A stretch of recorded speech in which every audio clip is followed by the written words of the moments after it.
This is Metsy from Yellow Brick Card Club. You can find us at Yellow Brick Card Club on Instagram.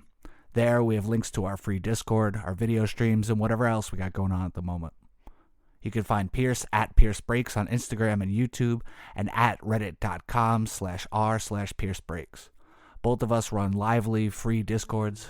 Come check us out and enjoy the show.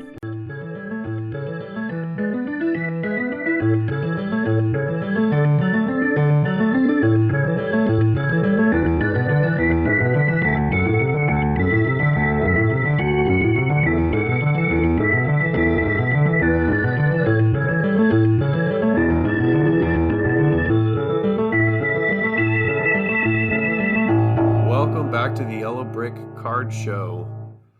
I am Kingdome 11, and I'm here with our resident AI. Identify yourself. Beep boop, beep boop. This is Metsy. What up, man?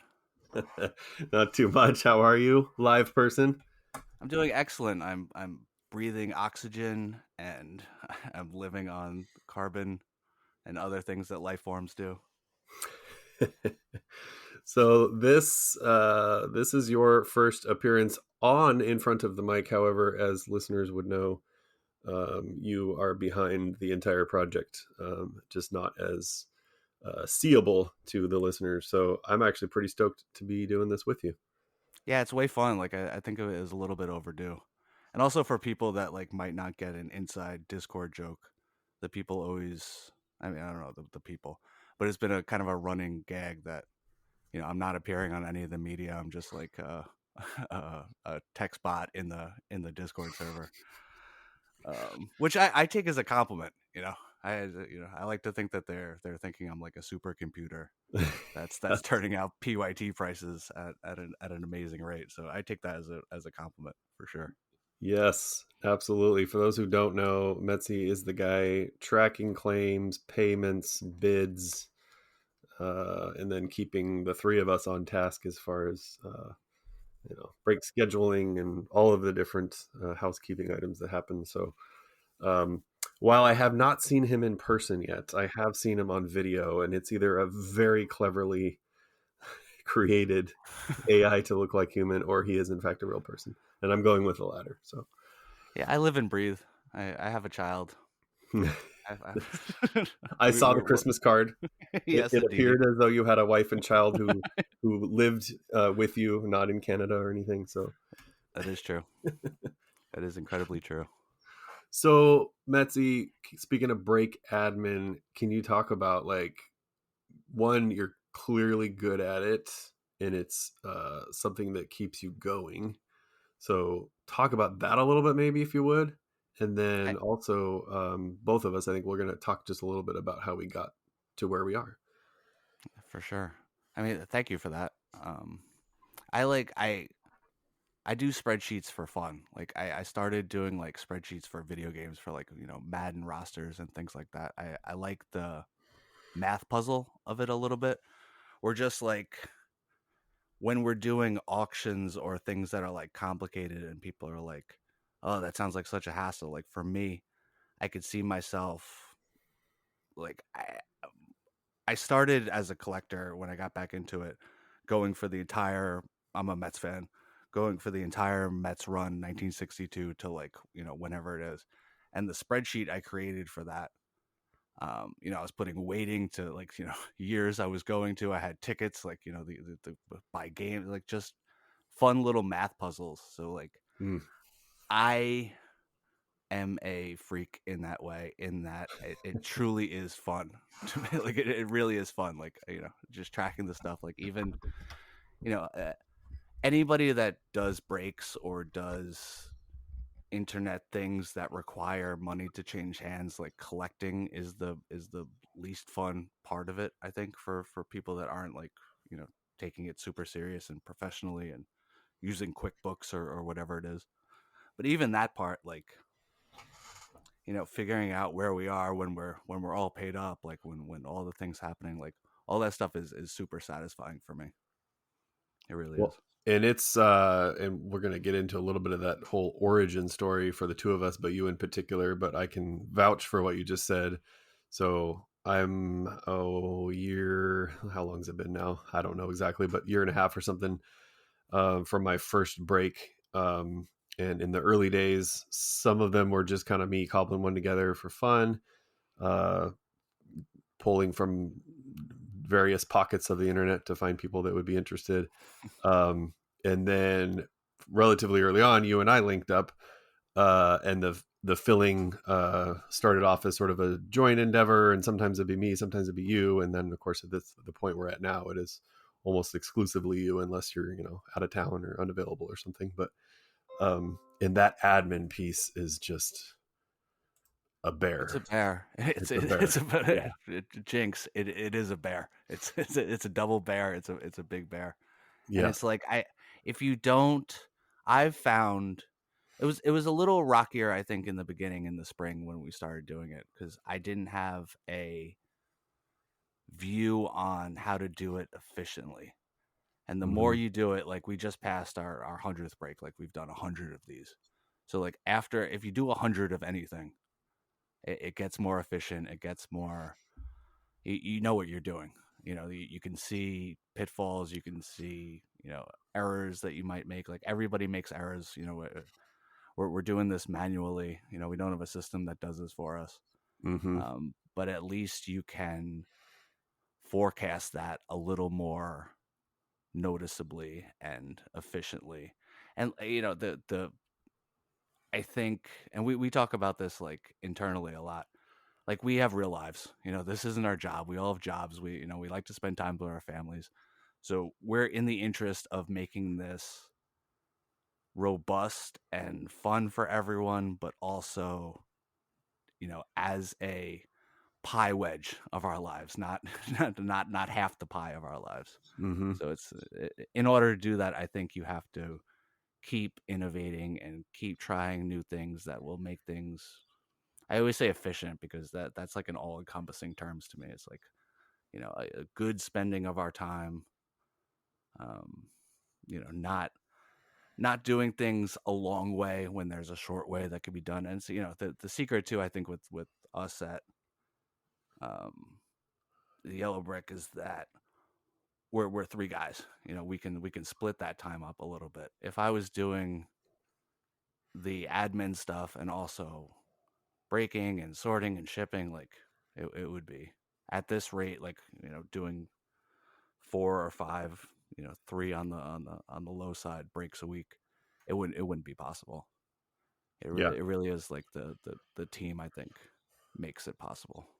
Yeah, I couldn't agree more. So the past holiday season, this came to light for me. I kind of took a few weeks mostly off, with a little bit of an exception, but and the place just keeps running because you're around. I'm around, but not actively breaking necessarily for a little bit there. Wax is going nuts, and he's available, so he's breaking.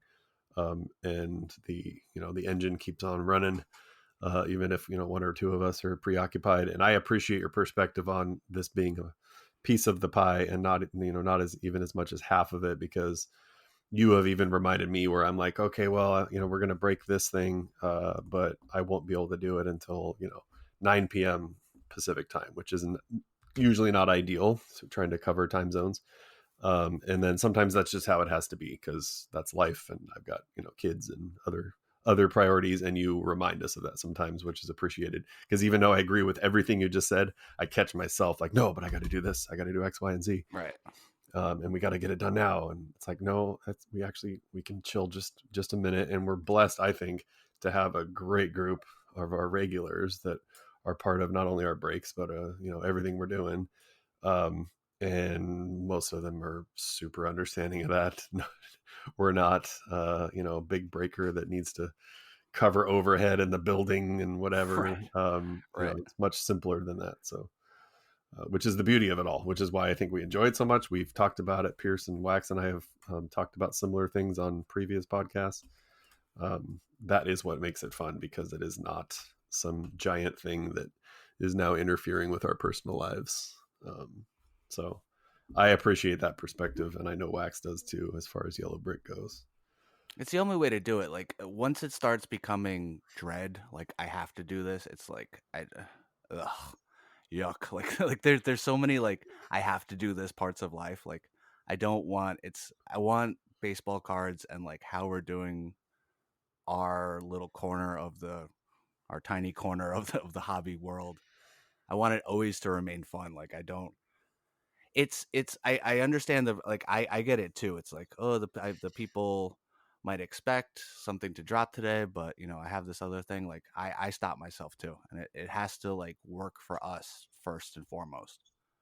And at the end of the day, like what works for us is okay. You know, it's okay with it's we've never had a situation where people were like, no, you must break it. I must have it today. Like it's if it happens tomorrow, like if somebody has a cold, you know, or something like that, it's fine. It's Yep. fine. Yep. And I know like I love breaking at a time when there's a lot of people watching it live because I think it's more fun for everybody, myself included. Totally. But I also know that sometimes we ask people like, hey, would you rather it be, late night when you might be sleeping or wait till the next day when you can make it live? And most people would prefer just to see it go. And if they have to catch the recording, they're fine with that. They'd rather see the cards. And I remind myself of that because, sometimes that's going to happen. Sometimes I'm going to do a late night break, especially for East Coast like you. Totally. And people don't mind. It's fine. It's all I fine. mean, you know, secret revelation here. Like I rarely watch them live unless it's unless it's a you know afternoon one. Like I'm catching ones the next day all the time.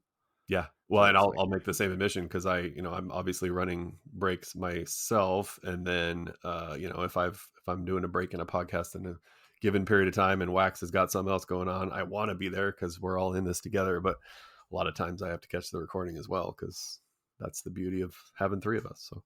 totally. So Wax and Pierce and I have talked a little bit about our hobby origin stories. How did you get into the hobby and how did you arrive to where we are now with Yellow Brick Road? Like I think all of us. I was a baseball card collector as a kid. I think my first set was like I really remember, which is ironic because it's now the 35th anniversary set. I remember 1990 specifically. I Mm, remember buying those packs.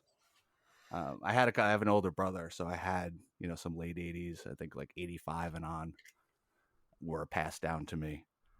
Um, so I was pretty you know I had a you know with my little league team we would get together and we would trade, which was way fun. Um, and like I think a lot of us once I got into high school, you know, other things of interest, like it kind of dropped out.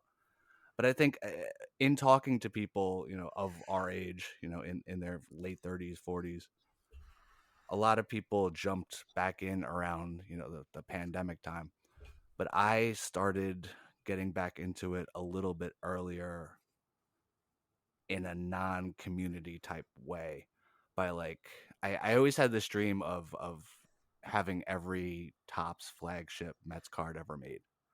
mm, So even when I was like, you know, mid 20s, I would pop in and I would be like, "Oh, I wonder how much a 1979 team set costs on eBay." And if it was like, you know, $10, I'd be like, "I'll just get it." And I would throw it into a nice. binder and and just have it as something cool to look at. So I did that for a while, and I still did it up to the pandemic. I think I got kind of more into it a little later than some people that were. I kind of missed the 2020. Everybody's at home. Everybody's buying baseball cards. I think I got into it a little later in 2021 again. Seriously, um, found Reddit, you know, which was a big thing. I was like, wow, there's people talking about baseball cards on the internet and they're Hmm. trading and they're buying and you know, I bought a ton. Just trading with people and buying from people. Um, yeah, that was a big thing for me. Finding the community, finding Reddit in late 2021, 2022, kind of Yeah. I often wonder. So my story is very similar, including the older brother, and so there's some of the late '80s designs that I was otherwise too young for, but I was exposed to because of my older brother. But I often wonder with as kids, collecting, I think, was easy because you traded with the neighbor kid, the kid at Right. school, and you had a community. But you become an adult, and that's not how that would go down. And in a world, if we imagine a world where the internet didn't take over, what would the hobby look like for adults without internet? Right. And I imagine, because of course I was a child, but the adults that were in it when I was a kid, I now look back on and think, one, how do they do it? But then two, like looking back, you think, man, some of the LCS owners back there, when their clientele was, majority, 10 and under, like, Right. man, they were just scamming us the whole time? Or Right. Right. such a different world. And one, as a kid, no internet, or it existed but virtually no internet. And as an adult, where that's everything, and you can find your people for just about anything, the Right. good and bad, and to Yeah, it include has cards. that has So a good side, that has a bad side. Like it's yeah. there's a lot of like I think I could say honestly the part I'm not a big like I buy and sell cards. Um I'm not a big go for the big item type of person. Hmm. I don't really like the high highs and the low lows. I like orange parallels. I like a orange crackle 299 of a nice Met. Um, so one of the things that was I had a moment where I was like, oh, is this something for me?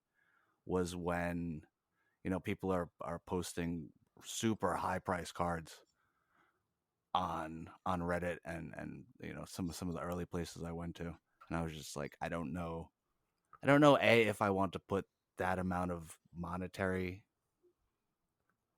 resources towards like something I Yeah. didn't expect it to be a big expenditure, and I really didn't want it. It's for me personally in my PC, like it's not, and I want to keep it that way. Like I have some nice stuff, don't get me wrong, like, but I'm not going for the super high dollar items expecting.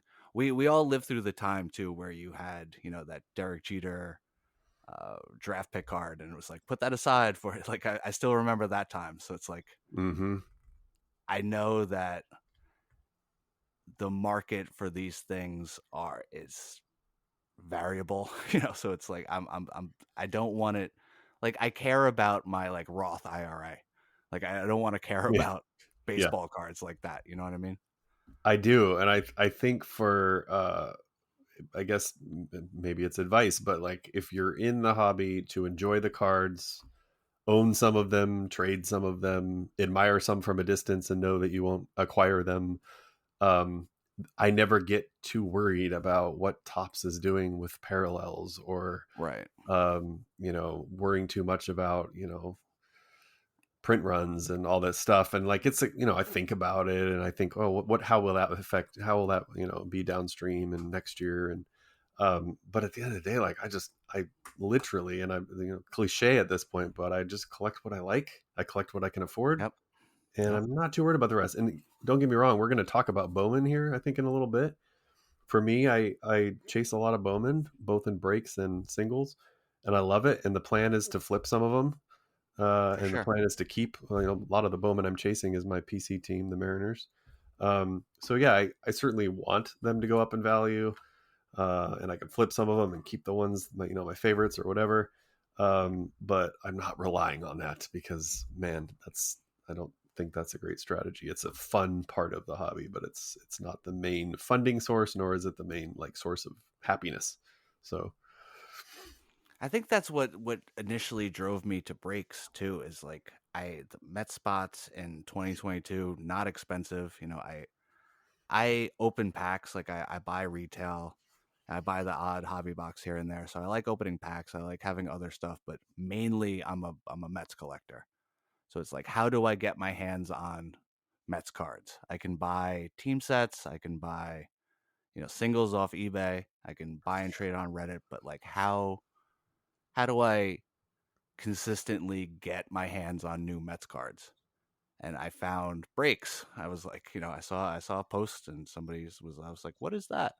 And I went on and I watched for a couple. I didn't really participate, but I liked what I mhm. saw.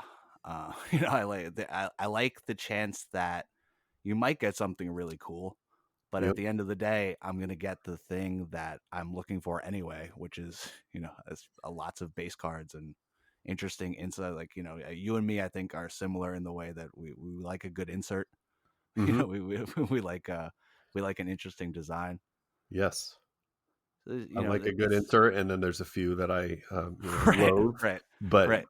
yes, in base inserts all day long can keep this guy happy. It's like that's all when I was a kid. Is I was looking for the card of a person. Like I'm still when I go through like when you send me a big old shipment from breaks that I've been in. Um, I'm looking. I love the base. Like I'm looking right now at a stack of Stadium Club that I haven't sorted out yet, and I could look at that stuff all day. I really could. Like Yeah, they don't go in top loaders, they don't go in binders, but they're kept separate in a box that I know where it is, and it's labeled Stadium Club. It's like I think if you and I and everyone else, everybody, sticks to that mentality, we would all be better off and just enjoy it for what it is. it's also too like us as purveyors of baseball card things. I want to be cognizant of the different ways that people collect. Like I want to. I understand that's I'm a PC guy.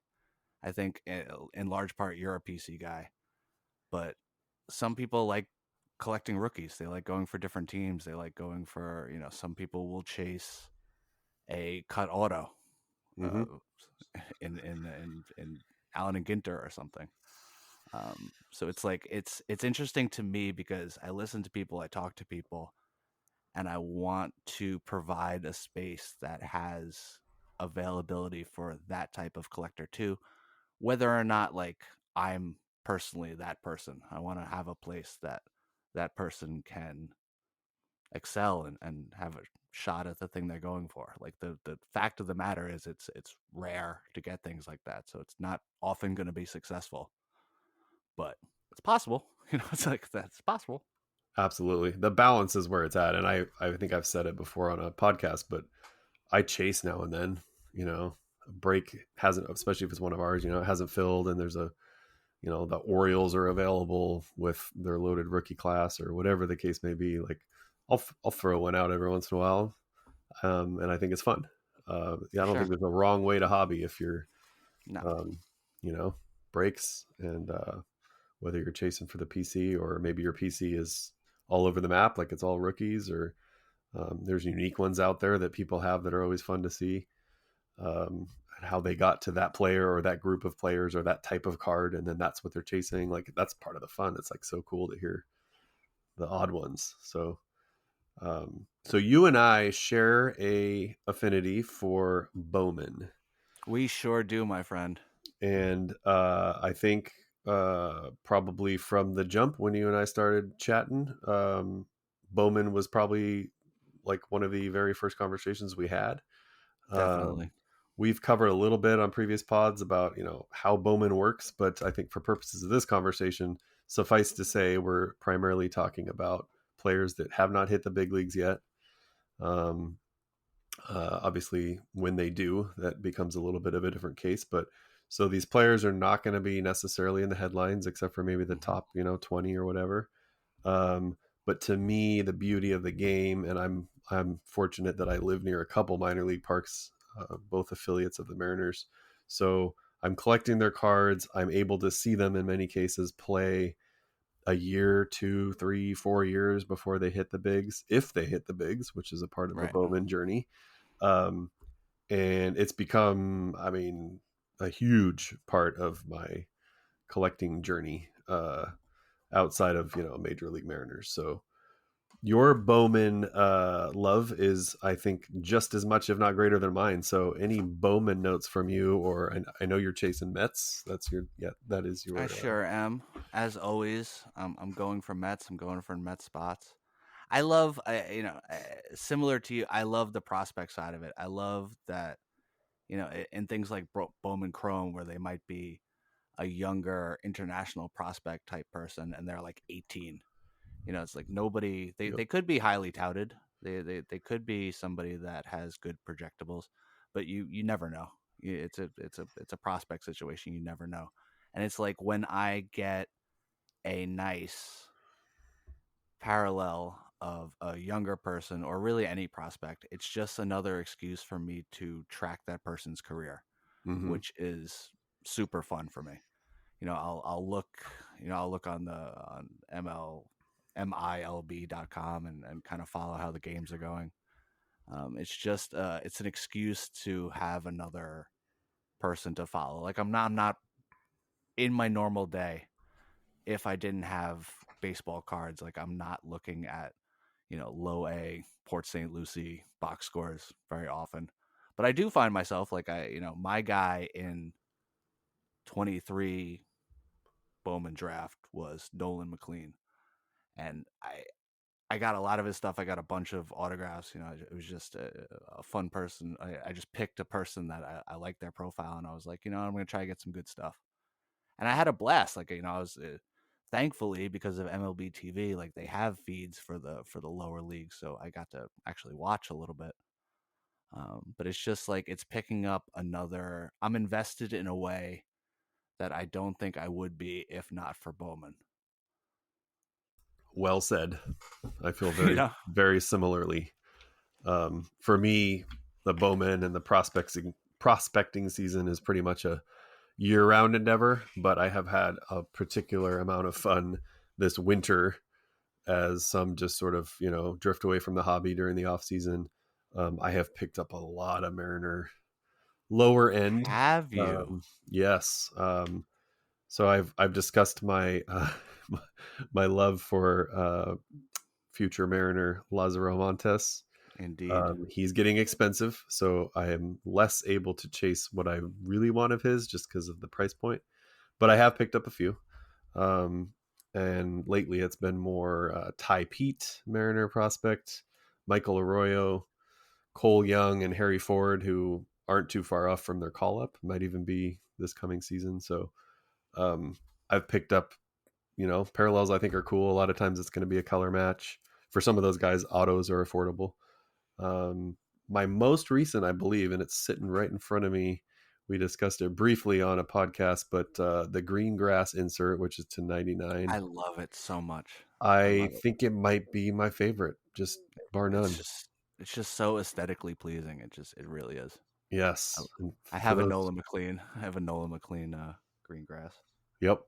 For as those a who don't friend. know, it is literally the parallel variety is it looks like grass, which takes you right to whatever ballpark you're accustomed to going to, maybe as a kid, or maybe it's a major league field, but it just hits me right in the feels.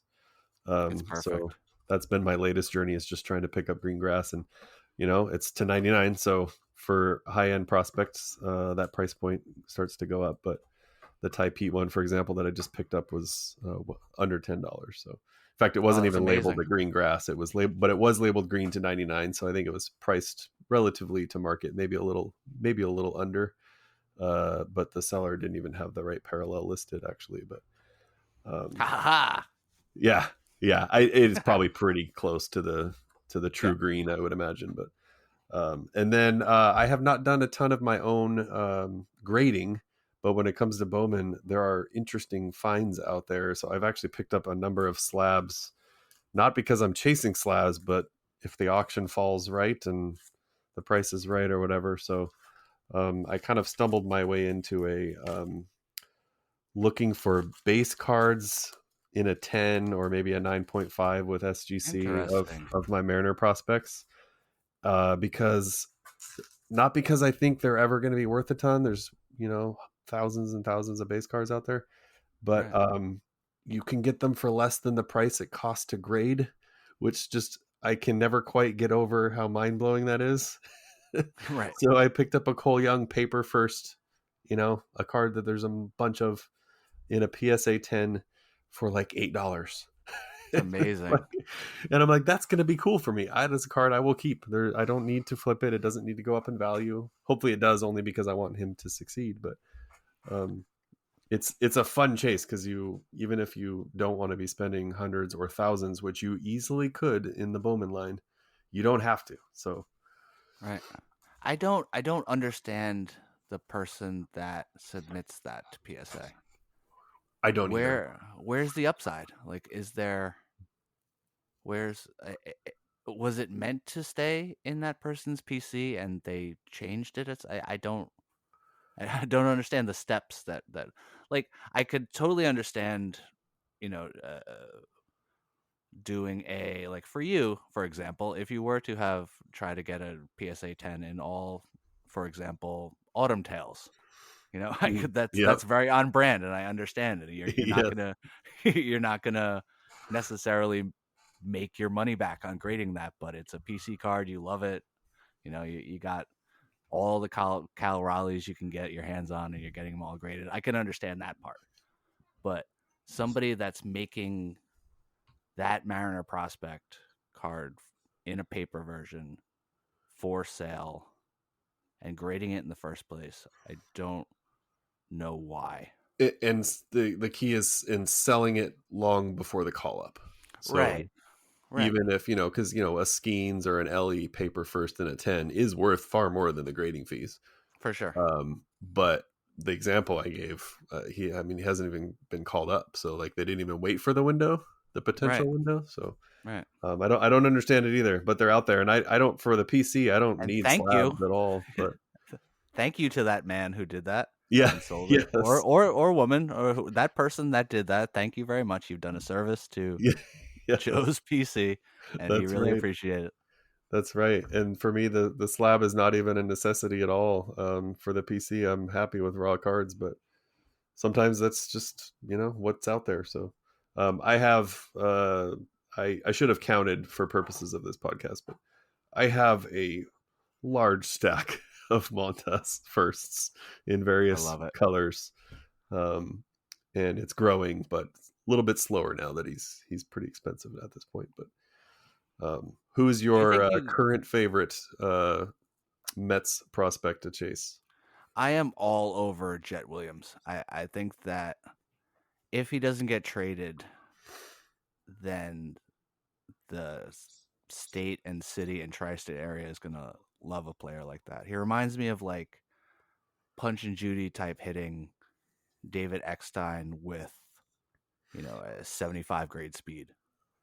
So like I'm really excited to see what that would bring to a lineup with like Soto and Lindor and some other power hitter that we might get at some point. Um, I'm all in on Jet Williams. I have like one of the first breaks I was ever in was for 22 Bowman draft, and I got a orange parallel to 25 first Jet Williams. So Mm, like I was a Jet guy from like the jump before I even like I follow the draft. I knew who he was, but like I was saying before, like that just got me into following him and looking at his profile and reading different scouting reports. He's my guy. I he's got think an overall 80 moment. grade name as well. He really does. Jet the Met. How can you not root for Jet the Met? Yes. It sounds like something straight out of Hollywood. Did I sell you a Jet Williams auto? I sold early on in I our think you might journey. have. I I think you sold a might Jet have. Williams, not a Was it a first as I Mojo? recall. I don't think it was a Mojo. Man, I'm actually blanking. I don't even know that it was a first. I feel like it was like Sterling or one of the Hmm. other Bowman products, but um, I'm short on details now. But I had one in my possession for a little bit, uh, like probably 2 years ago now. And now I'm wondering if I should held on to it, but I don't recall it even being a first. So I don't know if he's gonna be like a superstar, but I think he's one of those guys that you need on a team that like runs through the wall and he's got some speed. He's got a uh, fairly good defensive profile. I mean, he plays premier positions. I don't think he's a Gold Glover. Um, but who knows? Who knows? Who knows if his power kicked up a little bit. He had like an injury prone year last year, but scouting wise, I think people are surprised by his pop a little bit. He's a little guy. He's like 5'7", 5'8", which surprisingly a lot of like Luis Angel Acuna is like the same size. We have a lot of like short kings coming up, hmm. which is exciting for. I like to shorter see. folks, Yeah, I I guess. like to see the underdog, so to speak, story. Although Yeah, in baseball, I'm not sure that's always the underdog necessarily, but right. it is fun to see for sure. I wonder with 25 Bowman. Well, actually, Bowman in general. We've mentioned this briefly, but I think it's worth mentioning. If Bowman is not something listeners have dove in too much, um, the price point on hobbies and jumbos and super jumbos can be pretty crazy, and they can It's up be there $500 to $800 depending on the release and timing and all that. But you and I also share not just a Bowman love, but a love for Bowman retail. for sure. Because in particular, the first Bowman release of the year, just called Bowman, does come in blaster format and is affordable. And I think our sample size is maybe still relatively small in the grand scheme of things, but you and I collectively have opened I don't know how many cases of Bowman Yeah, man. blasters. I think Um, you're being polite here. I think we have a pretty robust relationship with Bowman blasters. I mean, we're probably, you currently have two more, so yep, it's like I yep, think that's like our fourth and fifth, which yeah, is like pretty good for not being like, professional card people. Like we've opened three already cases together. That's pretty good. yeah. And I know you've opened several others in other places, so the I odds are odds, and I don't even have them in front of me, but I can say that if you spent the equivalent that you would on a jumbo or a super jumbo on blasters, you're going to get some cool cards. For sure. So that also means that if you're not trying to spend $500 to $800 on sealed product, you can pick up one blaster and you might not be disappointed. You're going to get something in there. Yeah, There's no guarantees you're going to pull a monster in any product, but um, when retail is available, Bowman is still attainable, even if you don't have some giant budget. Um, and we've opened 22 and 23 and 24, so yeah, 3 years worth now. Yeah, so you're right. We're probably 3 or 4 cases in, um, and Stuff it pops sure out, does. and I It sure know you does. have a story about a monster popping out. Actually, Yeah, you want to talk about that one? I definitely would like to talk about that one. I like to open packs, and I mostly rip Bowman blaster packs. I do like, one or two one day, how I'm feeling, I'll skip a day and I'll do another. I used to do one like in the morning with my coffee every day, and then, with family life and stuff, I just whenever I feel like it, I rip a pack or two. Yeah.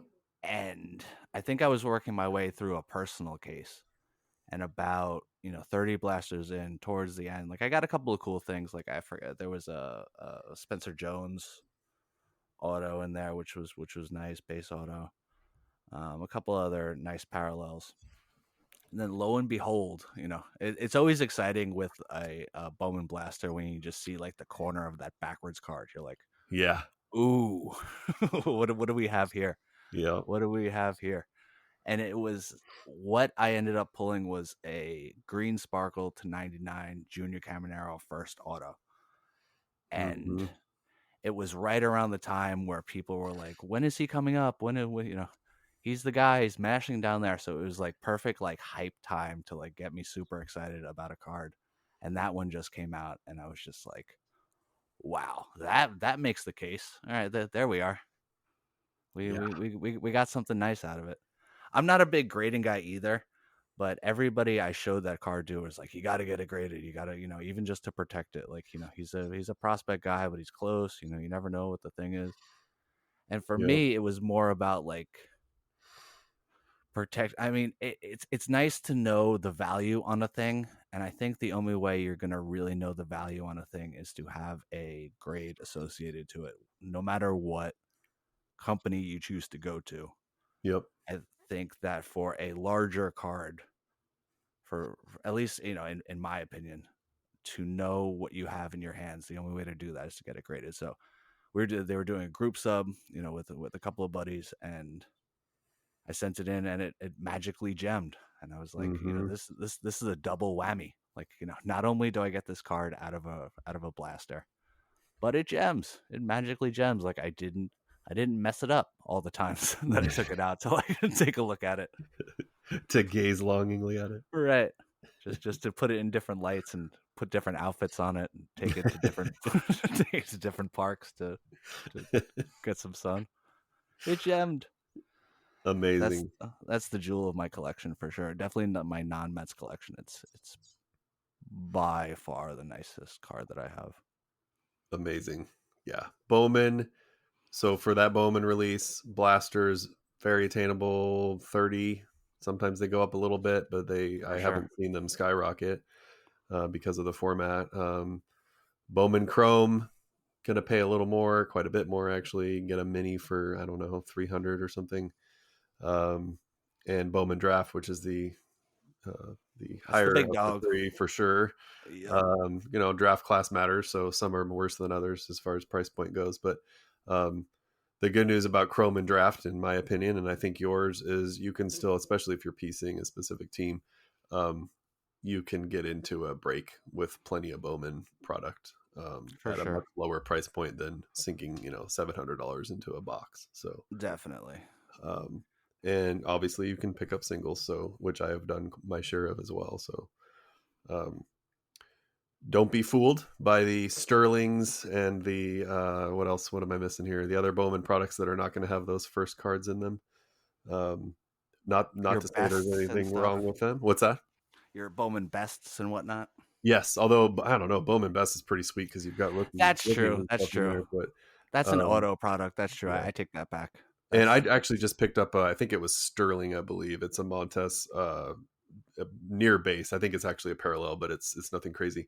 Out of Sterling, which I hadn't opened any of this year or last year. And I just like the look of it. It has fireworks. It almost looks Panini, but in a good way. Um, so I know not to say exactly there's what you mean. nothing good in Sterling, but you're not going to get your first cards out of there, which are the the big ones if you're into that. So um, we're going to have fun with Bowman all day long. And if you're in our community, and if you haven't, please join us. Yellow Yeah, Brick we need Road. more Bowman heads. Yes, We yes, need more Bowman heads. Me and Joe will open Bowman constantly. We yes, have, we will. We have a track record. We vow this day to open yes. Bowman every day.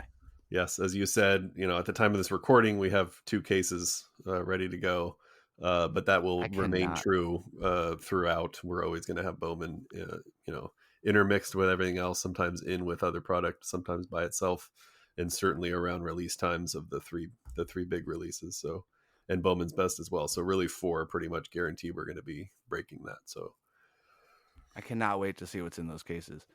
We ah, have like it is, I guess, like across the gamut of products. It's a small sample size, but we're like consistently pulling 6 or 7 first autos out of cases yeah, easily. yeah, It's hard to guarantee that. Like it's not a guarantee, but in the 5 that we've done, in the 3, and I've done 2 personals, and I've been a part of a couple of others. Um, yep. it's 6 to 7 like clockwork. Yep. Yeah. I've seen, I think we had one with approaching maybe even hit double digits. So 1 in 4 blasters, 40 per case. Yeah. And then some were a little bit lower, but yeah, you're right. I think 6 to 7 is pretty much right where it's at.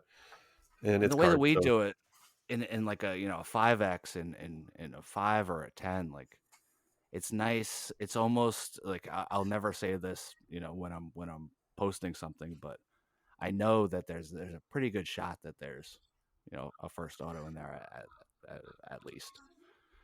At yeah, that's least. always the challenge.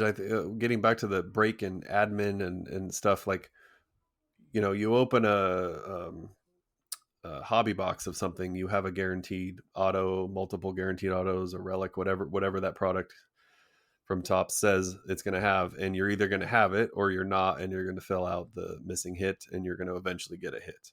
Right. um, and we can say that with confidence because that's how it works. Blasters, we can't, and I certainly, neither one of us want to be the guys guaranteeing stuff that we can't simply No. guarantee. But No. if we're having conversations with folks, we can certainly say, well, in our experience after X amount of cases, it'd be pretty shocking if this thing didn't pop out of these 10 Right. blasters. Right. um, and or at least more often than not, I suppose. But I think too we're of the same mind. I don't a lot of times like for Chrome update, I wouldn't even bring it. Like everybody knows that the MLB debut cards are in there. Like we all know they exist. Like we all hear the things, but it's like I wouldn't promote something based on a chase with low odds that you're going to get it.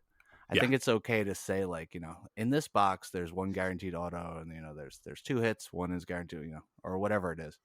But I don't just personally like ethically like I don't like the idea of promoting something such with such of a low chance to happen. It's like you're trying to get people into the door. You don't care what their experience is once they get to the party. You just want them at the party. You Yep. don't you don't want I want people to come to our party. I want them to have a good time there. I want them to get home safe. I want them to And come to not another party. right and come to the That's next the party. key. Right. Right. The breakers everyone should be fleeing from as fast as they possibly can.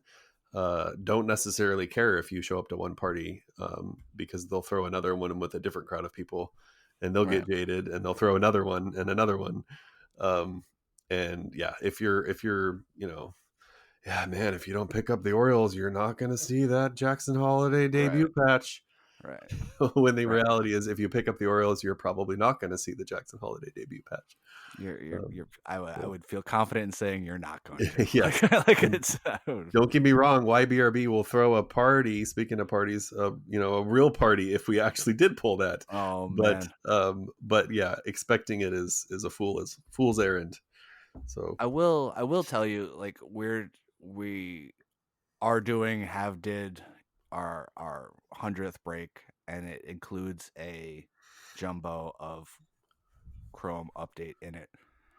And we've done a bunch of Chrome update, and it would be so poetic if there was like yes, a rookie debut in there. It would be so poetic. It's like a celebratory break for us. We've done a ton of it. If it's in this last box, that would be so fun. I Uh, these are daydreams I've had for yeah, the exact same reasons. it's just for the And for the for the for the joy of it. It would be so much fun. absolutely. Even if it was, not the rookie everyone is chasing, any of them would just Any be of them, incredible. Yeah, I mean it'd be incredible on any break, but certainly for the 100th would be, yes, poetic as you say. I was saying this to in the chat the other day. Like it would be so much fun to pull something like that and get into a dialogue with the player. Like all of that. Like I'm so envious of people that are doing that kind of stuff. Like we've never really got into that yet. I mean, we've only been doing this like seriously for 6 months, for, 7 months, 8 months at this point. So we're early in our tenure, but it's definitely like it would be so cool if it happens to like interact with a player or pull something cool, or even get like reposted by tops. Like that stuff would be so much fun. It's like, Hmm. And the interactions with, not to keep harping on Bowman, but I'm gonna keep harping on Bowman. The this is your interaction chance, with man. the This is your chance. players happens a lot more often with younger, who tend to be into collecting It's at true. higher rates. And just recently, Brock Wilken, um, uh, legit prospect, Yeah. traded some rando on, I don't know, Reddit or somewhere, for a first. I can't remember what card exactly it was, but it was one of his cards. Presumably something more rare because he wanted it, that particular one. But he traded some signed batting gloves and, um, maybe some other signed cards or something with the guy who had it for sale. And that stuff really happens. I mean, that would Yeah. be amazing and a fun interaction. So in fact, Yeah. the guy asked him, I need proof that you're Brock Wilken. So Brock Wilken sends him a selfie with a Hilarious. date stamp or a piece of paper or something. Uh, Hilarious. and he's like, oh, okay. And then the trade happened. So, I mean, how fun! Like that's great. I mean, there's more of a chance it's going to happen now. I mean, I get the sense that more and more guys are collecting. Like I can't imagine like Tony Gwynn, collecting his own rookie. Maybe he did. I don't know. But Yeah. maybe we hear about it more because it's a social media world, and there's more outlets for people to know that kind of stuff. But it's exciting. Like Mike Trout collects, like I like but Bobby Witt has a big Bobby Witt collection. Like that's so cool to me. Yeah, yeah. Corbin Carroll. There's a number of them. MJ Melendez had the bounty out on his That's so WBC cool. card, Yeah, 101.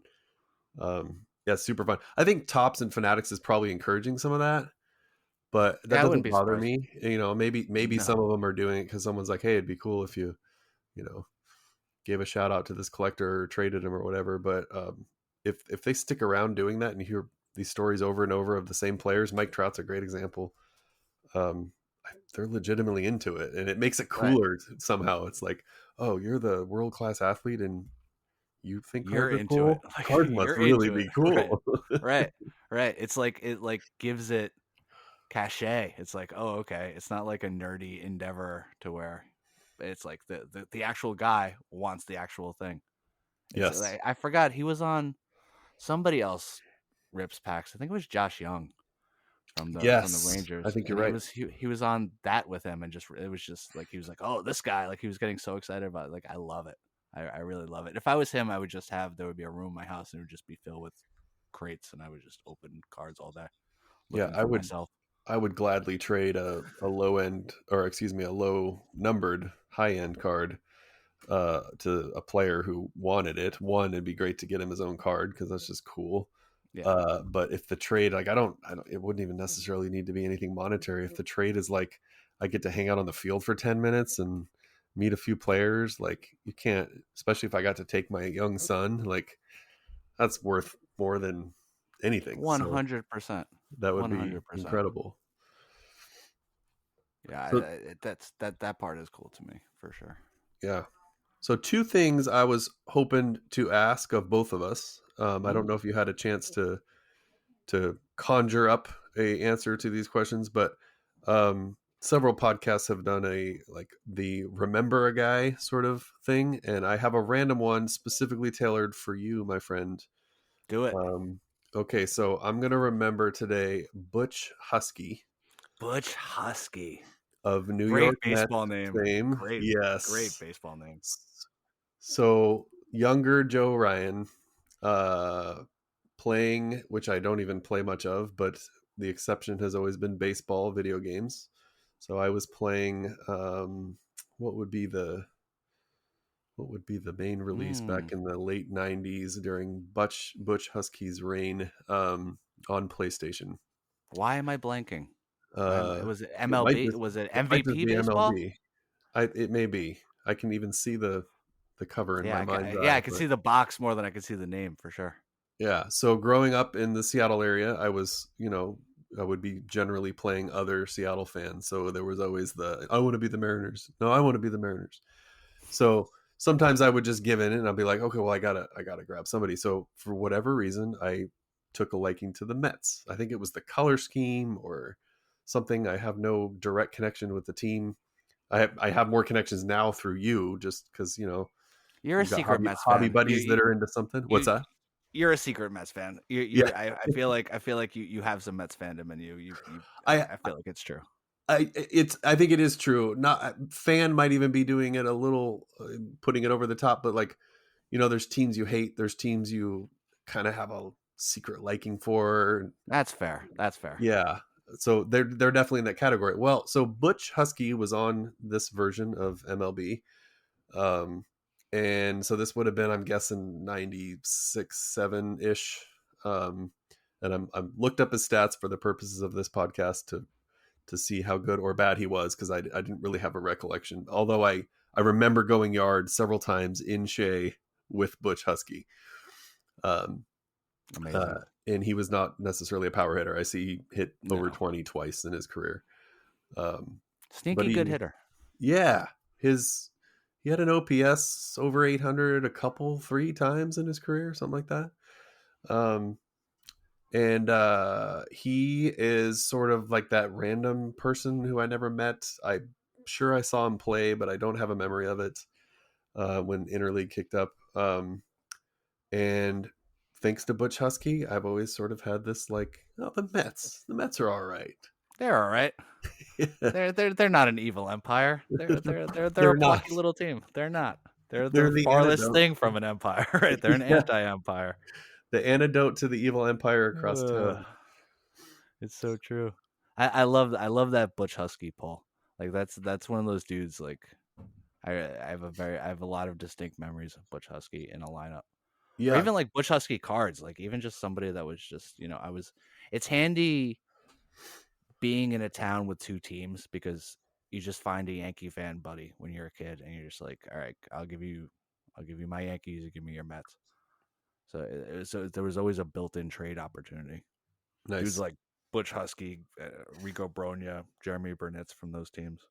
Those were they didn't win a lot, but they were definitely fun teams. I forgot the other connection I had with Butch Husky in that my brother attended Washington State University, whose mascot is a cougar, Husky.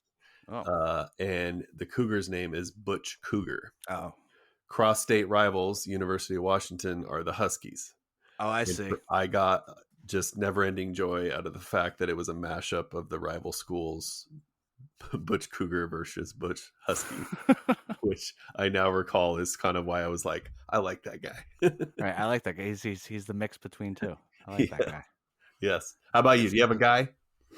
I how does your does your fandom in Seattle revere John Olerud?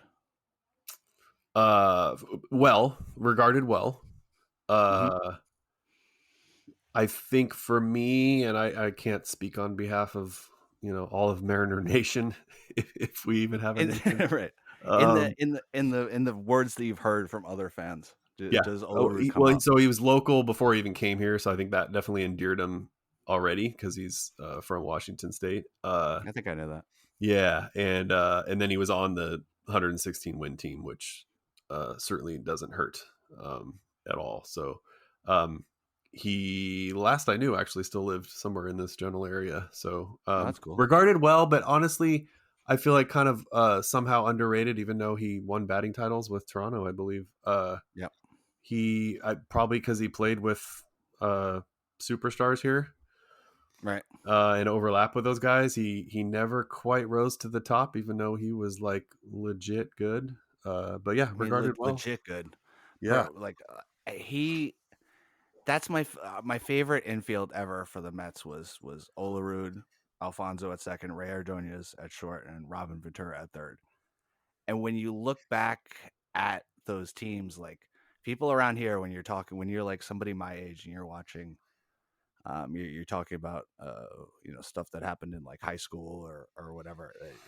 That infield always comes up, and Olerud always comes up. Like he's a fan favorite here, I think. And when you look back at the amount of time that he played here, it was like 2 years. It's like 2 years and change, I think, and then he yep, moved on. So it's like it's not a ton of time. Dude didn't spend his career here. He didn't have his best years here, but it's just he seemed to stick in the. Maybe I'm over aggrandizing, and it's like it's people in my particular fan group that gravitate towards those teams. But it's just funny how some people can just stick in the zeitgeist of a fandom. And I think for hmm Mets fans, like Olerud is one of those dudes.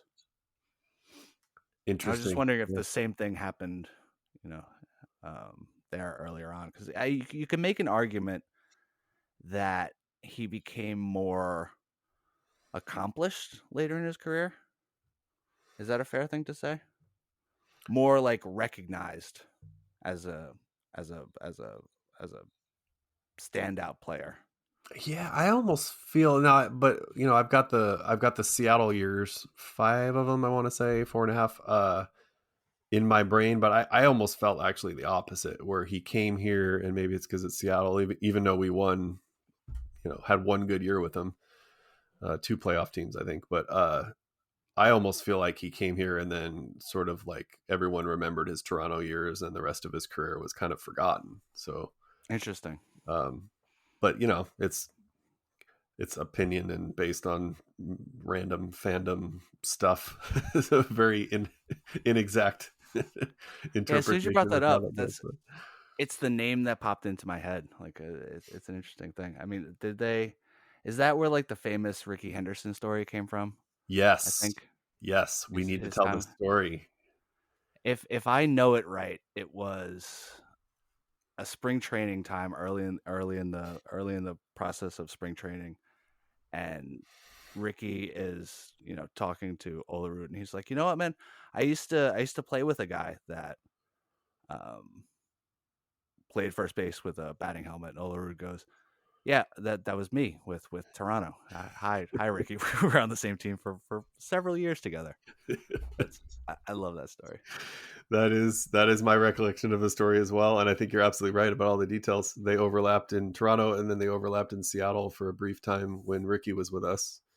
May he rest in peace. May he rest in peace. Great, colorful baseball story. I love that. Also a short time Met player, Ricky. I mean, I guess he played with everybody at a certain point, He did. I think he hit a third of the league at least. Yeah, of at course, least. Oakland being the big one, but yeah, he did. He got around, especially later. Even when he was with us, Ricky, that is, he was over 40. Dude could still fly. Still fly. Just crazy. I mean, he wasn't stealing 100 bags anymore at that point, but he had not. I mean, he was probably still the fastest guy on the team, and he was 10 years older than most guys. Um, crazy, crazy. Freak athlete. Yeah.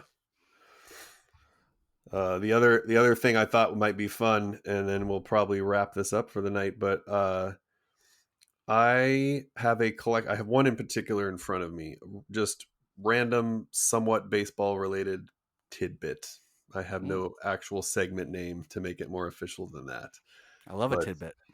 one last thing is what I had kind of just written down. But so just recently, in the last week or so, I found while cleaning out my office, actually trying to maximize my hobby area, I found a Borders gift card. Borders was a bookstore, and it was from 2006 or something, was what was printed on the card, and it was $25. I had no recollection of whether I'd used it, but I suspected I had not because I probably would have thrown it away. Um, and then I'm thinking, oh, cool, hey, I just found $25. And then I realized I was old and Borders is no longer in business. Right. Um, they went down like many bookstores did. And then I look it up and I'm like, oh, Barnes and Noble bought them out. Well, layman's terms, they bought them out, but it was much more complicated than that. They didn't actually take over their accounts or something. So when I tried to use it at Barnes and Noble, the gift card was worthless. They're like, get out of here, old man. Get Yeah, back in your time machine. yeah. Go back to. The person trying to take it probably wasn't even alive for that. But um, but the hobby related, or the hobby relation here is that I was not currently in need of books, and I thought, what else does Barnes and Noble sell? Barnes and Noble Mm, sells retail baseball they cards, sure do. and I could pick up nearly a blaster for this random gift card that I didn't know existed 5 minutes ago. But I was thwarted. It did not work. And the Borders gift card will just have to um, live on for what it is, which is a relic from yesteryear when people cared about books more. That would be the worst relic set ever. Is like bookstores of foregone, like expired gift cards of foregone ages. You Yes. get a nice Tower Records Yes. Yes. gift card in there. Yeah. Do you buy retail from Barnes and Nobles? I have actually, not regularly, but so retail in our area is tough to come by most of the time. Um, and sometimes you'll find the honey hole, but a lot of times there's just nothing on the shelf. Restock day and it's gone 2 hours later. And I'm not going for quantity, so it's a bummer that I can't just pick up a simple hanger or something a lot of the time. But Barnes and Noble is one of the places that usually has something, and usually has something that I would actually want to purchase. But I don't go to Barnes and Noble super regularly, so but it's on the list of places to check out if I'm in the area or if I'm there shopping for something else. But I've heard lots of good things. Like I've heard people go there regularly, and people use the like membership 10% off works on baseball cards too, which is fun. I haven't done a lot myself. There's not like a super local Barnes and Nobles to me, which is sad. yeah, Wax Moronic from YBRB. He I want to say it was one of the flagship megas. Maybe he purchased a decent amount from them online, um, with a discount, and then had a shipping adventure where they somehow shipped like 10 megas in 10 different boxes. Um, Was that and not GameStop, if I remember correctly? oh, maybe it was GameStop. You might be right. Which also Scratch people that. have great experiences with. Like I've never bought from a GameStop either. I totally would. I don't I know where a stopped at GameStop one exists near recently, me. actually, just to see what the deal was with cards. I'm not a gamer, so I otherwise would virtually never go there. And I will say I need to revisit because they had an entire wall, like legit size What? wall, ready and just waiting to be stocked with sports cards specifically. They did already have some Whoa. TCG stuff in. Uh, but the wall was bare at the time, and they're like, "Yeah, we're just getting set." The changes to GameStop hadn't hit that particular location yet, so What a um, tease. it is a tease, yes. But it cool that it's, I think, going to be more available. Yeah. And speaking of not caring too much about print runs and stuff, if I see cards at the hardware store or the bookstore or wherever, like I think it makes me happy. Like, when we're breaking, we're fairly focused on hobby outside of Bowman for the most part, but Yeah. who doesn't want to just pick up a hanger now and then, or a Hanger blaster or is the something? perfect add-on. Like if I, Yeah. it's the perfect add-on. Like I will splurge on a hanger shopping if I see one. Probably, I don't know, 70% of the time, maybe. Yeah. It's right. I think I'm in a similar retail situation to you in that my Target has like nothing. They, I don't go to a ton of like. There's a Walmart that we go to on occasion, and they tend to have nothing. Um, so I don't find that opportunity very often. But Hmm. when I do, a hanger is the perfect. Like you can get a blaster, I think, and you're fine, and it can have it. Like I talk to buddies, like people that we meet around in discords and stuff, and a lot of people will be like, when I'm going to Target, and when I'm doing a big grocery shop or something like that, I'm going to a place like a Myers or something like that, and they will treat themselves to a blaster. That's probably a $25-$30 price point. Hmm. I think you could do that regularly and feel good about yourself. But Yeah. a hanger is just guilt free to me too. It's like you get those fun parallels in there. You get the yellows. Yeah. It's just priced. It's like a consumable price point, a guilt free Absolutely. consumable price point. I pulled a Julio, home field advantage Sick. out of a hanger. I want to say series one of 23. It was definitely not his rookie year. I think it was 23. Um, and I could not have been happier. Even a Julio HFA is not, it's not crazy value wise, but it's, worth far more than the hanger. But it was a home field advantage, and it's my guy. So like, couldn't be happier with that. Like, one of my favorite pulls, to include pulls that were worth far more than that. So, um, blast, yeah. And like you said, guilt free, 10 bucks or whatever. Hey, ten um bucks. yeah. Which Yep. is the like us doing one or two boxers like. I feel like your mid range team is in that 8 to 10 bucks. Like I never put that together before, but it works out to that. Like that's like the center point that I want. It's just like guilt free. If you want it, you can have it. It's not like taking any piece out of you. Like 8 to 10 bucks. Yep. I'm Yeah. a blaster guy too. Like I'll get a Bowman blaster whenever I see him. But the hanger price point is the way it is. I mean, Yes. I used to get like when I was a kid, if it was like Fleer Flare or something like that for like $4, that was a big deal. It's like those $1.50 packs like all Yes. day. You're coming home from something, pick up a pack.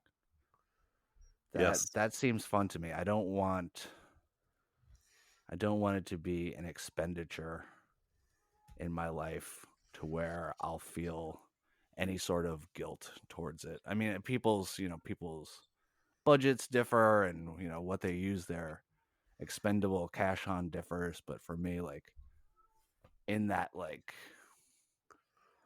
teen range, I'm good, and I feel good about it, Yep. and I'll take any Mets spot in YBRB that I can get my hands on, as anybody in the Discord will attest to.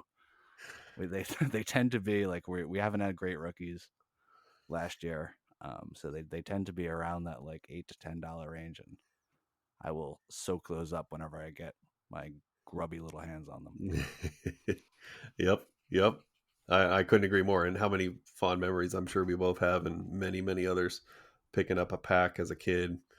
Um, there was a time where you could get a Tops pack, True Wax pack, for 50 cents. And then when Upper Deck came on board, it was $1.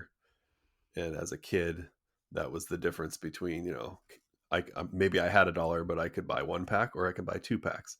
Right. And I generally always chose the two pack. So a lot more Tops products and other brands as well that are no longer around, but Donruss and Fleer and others. But Upper Deck was rarely the one, because I was like, oh, it's a whole dollar. I don't have Oh, it's a that's whole crazy. Yeah. dollar. Yes. That's paper. That's getting into paper. I think I just pulled up like the $1.50 price point because I had an ice cream man, believe it or not, that used to sell packs, and they were Oh, $1.50, which was oh, that's like incredible. they'll come to your house. I would get like the WWF bars with the cookies on the outside, and a Oh, pack of cards. wow. It was clutch. Delivery cards. It was clutch. Wow. My ice cream man just had ice cream. Sucker. Like he had those little planes, and he had like the little parachute guys. He had like little toys. He was the best. He was a nice guy too, an older Greek gentleman. He was a nice guy. I love That's kids. that's primo. That is, I'm not jealous at all. I think we just stumbled upon a business idea. YBRB, just trucks that drive around and just sell Mobile. packs, a mobile Yeah. LCS. Yes. It's doable.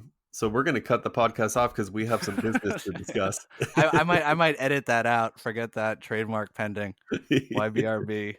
Forget the bookmobile. It's the waxmobile. You said we had other jobs, but it sounds like we may need to leave those and go all in. Yeah, we're slowly building an empire. So That's right. get ready, Joe. Well, joking aside, I think we will wrap it up. Any last thoughts? It's been a pleasure. Yeah, so much fun, man. It's like it's gonna be surreal to listen to it. Like I listen to every episode when I mix it and upload it and stuff, but I haven't listened to myself on a thing in a long time. So this was a fun experience, and you are a delight to talk to, my friend. Well, thank you. Right back at you. We had a commentary just a few days ago after a podcast released, and I asked the question to all of you, but Wax and Pierce in particular, because they'd been on at that point, and I said, "Is it weird that I enjoy listening to the podcast, and it brings me joy, even though I was there for the for the original conversation?" And they said, "Well, if it's weird, then I'm weird too, because we Yeah, all do." and we're all Um, freaks and because I think I said, it's like 80% enjoyment and 20% me cringing. Like, why did I say it that way? Or why didn't I say yeah, this thing? Or then you get into the self-critique mode. But I think you're in for a treat listening to this one. So we're just hobbyists having fun. Check out check out yes, uh check out our thing, and if you want to have fun, come and have fun with us. We would be happy to have you. absolutely. Find the all the information during the podcast and certainly in the notes. So thank you all for listening to another one. And Betsy, it was a pleasure.